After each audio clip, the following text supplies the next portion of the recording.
Hey guys, and welcome to episode 24 of my Everton FM13 series. Now, I did record this, but unfortunately the audio messed up, so I'm going to be recording over my video which I've already done, so bear with me. I'm going to have to try and sync everything in with what I was saying. It was a good episode as well.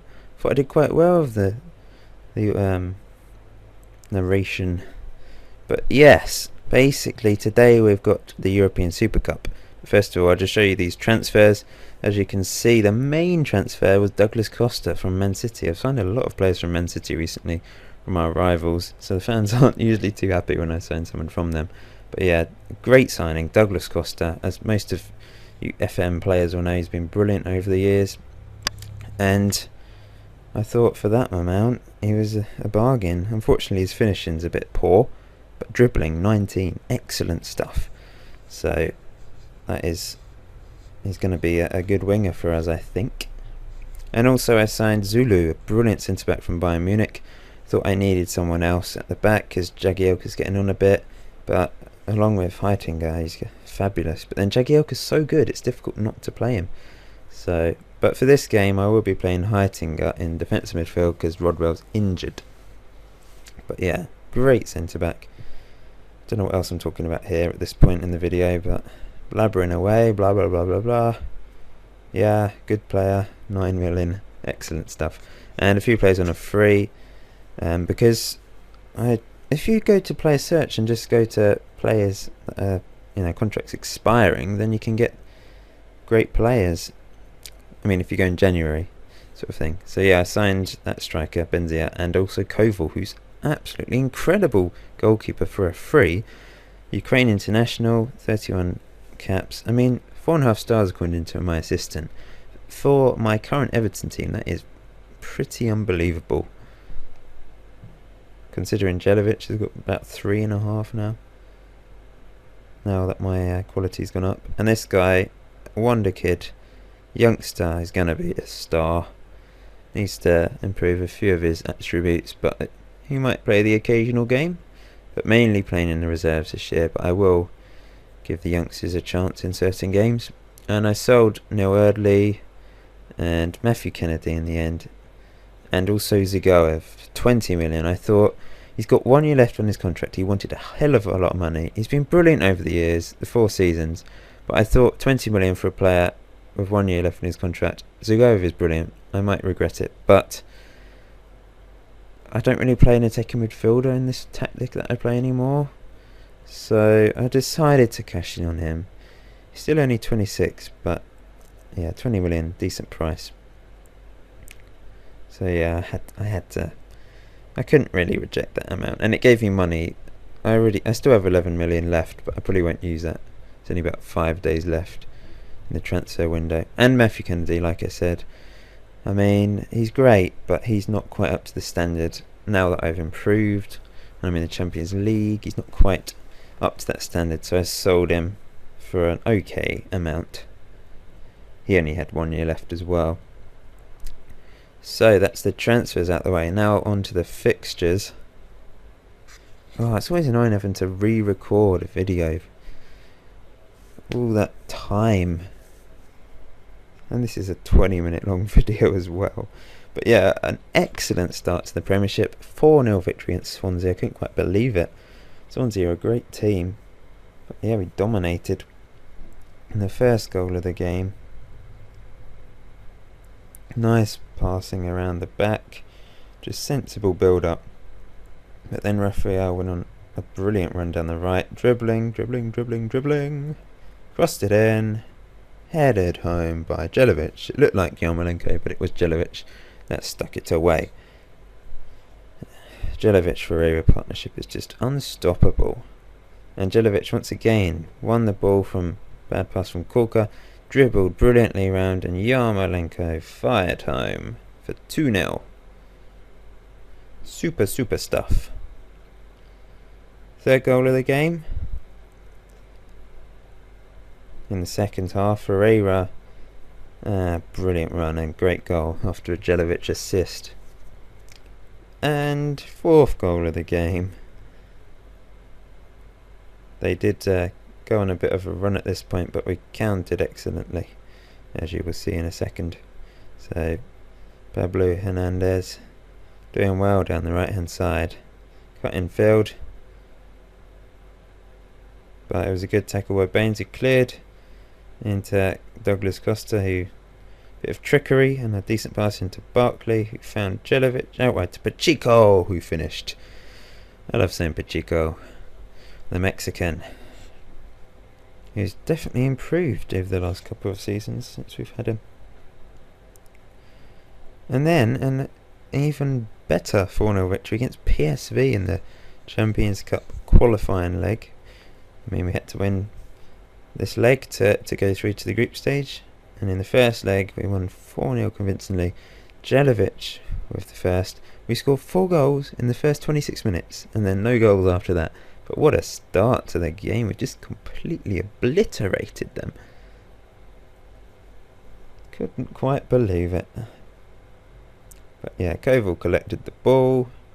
Rafael back to Koval, lumped it up. Ferreira headed it on. Great run by Pacheco, crossed it in, Yarmolenko and Ferreira on the rebound. So good stuff. Third goal of the game, and it was, second goal for Jelic. Then fourth goal, Ferreira, Pacheco. Crossed it in, back to Ferreira, who got his second goal of the game to make it 4-0, and convincing victory going into the second leg. But we then had a pretty disappointing away draw against Watford in the league. Goal from Ferreira, but Rodwell got injured, and that was disappointing. And then we did lose 3-2 against PSV, but it didn't matter because we went through. It was a topsy-turvy game, but Ferreira and Jelic with goals again. They're on fire. Unbelievable strikers. What a partnership. So yes, we're 6th in the league, which doesn't really matter at this stage, but we've got Man United, West Brom, Fulham, Wolves in the league games upcoming. Going to be pretty tough. So I think we'll crack on with this. I did crack on with this cup game because obviously this isn't live anymore, commentary wise, but it was live when I played. So, but I'll just commentate as if I've already watched it, I guess. Just to be, I won't fake anything here. You know, I'm not recording it live now. But yeah, this is the formation I went with, and I was dominated in midfield in the early stages. You will see. Oh, the stupid microphone's annoying. Why can't it just work properly? I have to select a different one, and I just, because my Camtasia crashed for a second, I forgot to select it the second time round. So I was recording through this stupid little mic on the laptop, which is just pathetic. Sounds like I'm speaking through, I don't know, some tin foil or something. But yeah, the first chance of the game was crossed in and we won a corner. A lot of highlights in the early stages of this game actually, but it didn't come to anything for us anyway. Then Pepe broke and I thought, oh, here we go, early goal for them. But luckily Alexandra just missed the ball and it went out for a throw-in.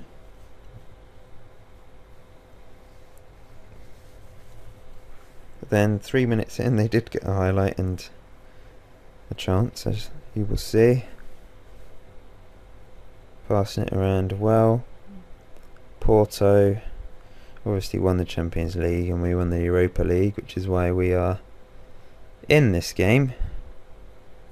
Forgot to explain that, I think, but you will know that from the last episode. And they won a penalty. It was horrible. It was just annoying. And up they stepped, Castro, but Koval saved. What a hero. Excellent stuff from our Ukrainian keeper, and he proved, I don't know what Baines was doing there, but he proved in this game why he's such a quality keeper. So yes, great save after 5 minutes we were on the back foot and being dominated in midfield, and I was really considering changing the tactic at this stage, but I kept with it and kept going, but they kept dominating really, unfortunately, which was disappointing. But well, you'll see what will happen. Yeah, they went, good run, kept going, out wide, crossed it in, back to Alexandro, and a brilliant save by Koval again, having a fabulous game. They won a corner, crossed in, headed over the bar, so we survived. But all down to Koval inside the first 10 minutes. It was just all them, and just a personal battle between Koval and Porto. But he won. And we got to the 15th minute unscathed. Kept going. Ferreira looking anxious, his condition had gone down a bit, and they won another corner, crossed in, but Koval kept it out again, and Heitinga cleared, crossed back in, and Zulu was just dominant in the air, so dominant in the air in this game, won everything, excellent header of the ball. 25 minutes, still survived, but we had no chances by this point. And I was really thinking about changing the tactic in the second half. Still going. And once again, they were on the attack. But I knew with the 4 attacking players we had, we were lethal on the counter-attack. So that's the advantage of having my 4 attacking players. Ferreira, Jelic, and then Yarmolenko and Costa on the wings. Crossed in, and then this was our counter-attack. Yarmolenko with a piece of magic, skipping past 3 players and into Jelic, who finished sublimely, and it was fabulous. It was absolutely brilliant from Yarmolenko with that assist for Jelic, who just doesn't miss. He's just such a brilliant finisher of chances. So this was the goal in 3-dimensional view. Takes Everton forever. What's it playing at? To Yarmolenko. What a run. Look at that odd kit. Black with orangey yellowy shorts. Strange. Still got a cold, sorry. And this microphone picks up me breathing. It's like, makes me think I'm breathing too heavily or something when I listen back to my videos. But yeah, it's a bit sensitive at times.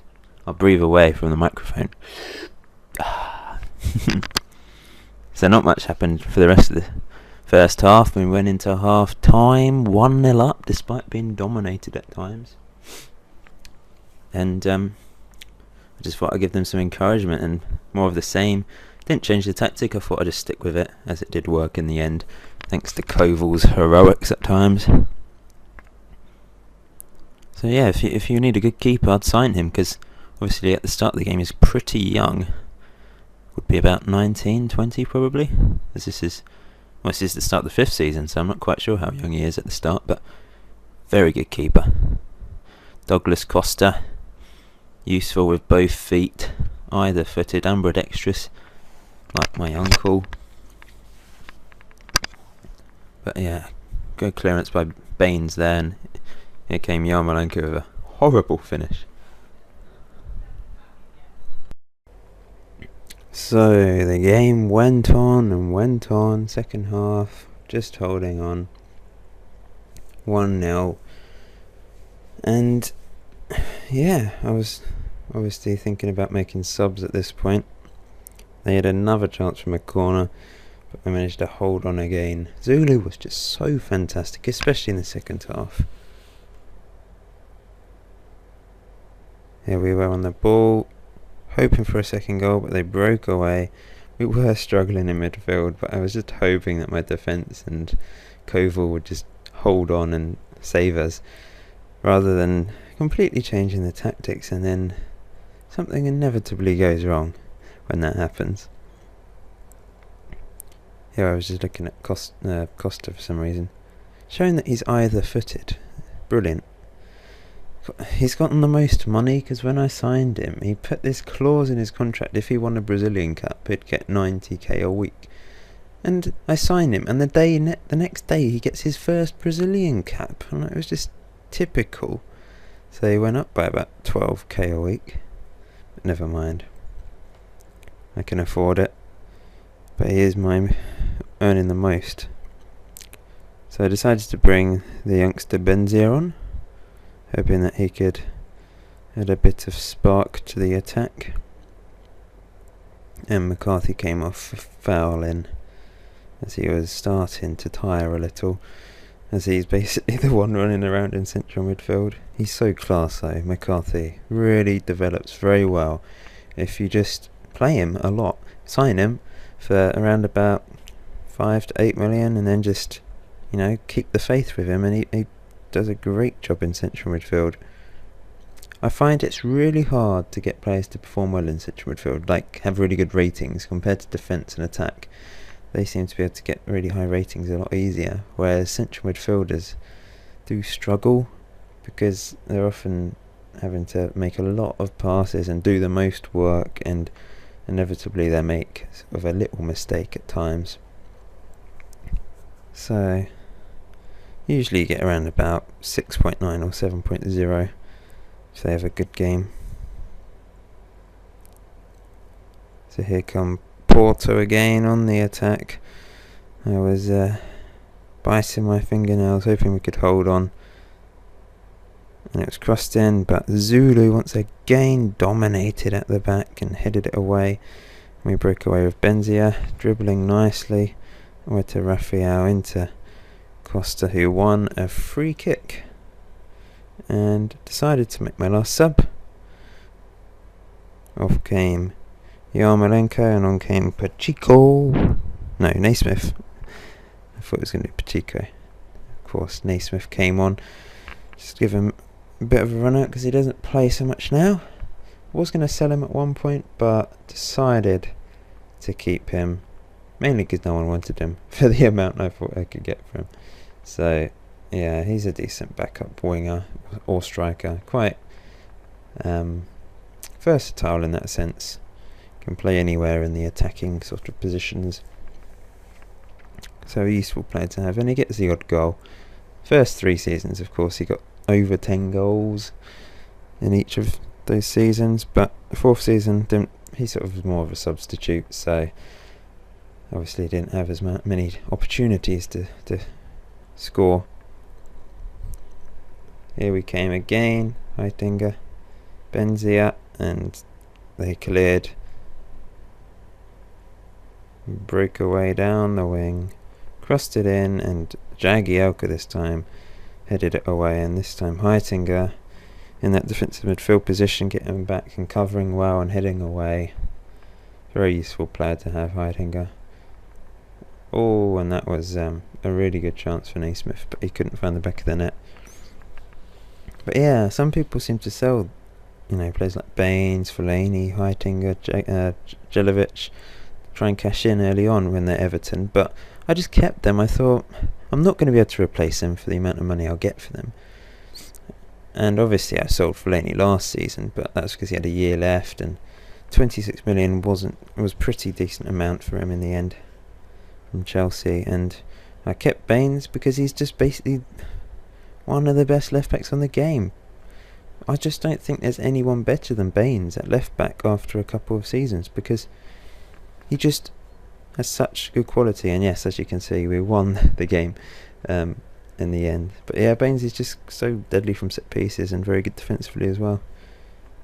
So yeah, I won the Super Cup, which was brilliant. It was a great achievement. I've been on the back foot for so long in this game, and we won 1-0. Not the greatest game in the world, but it was really quite interesting to watch because there was plenty of chances.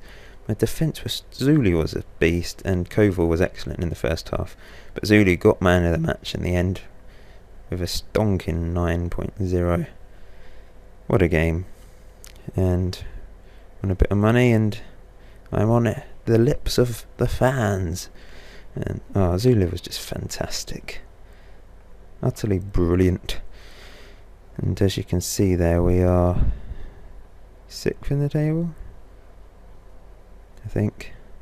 But yeah, fixture wise, we've got Man United next. So my next video I'll do a live fixture against Juventus, and because obviously we beat them in the final of the Europa League last game.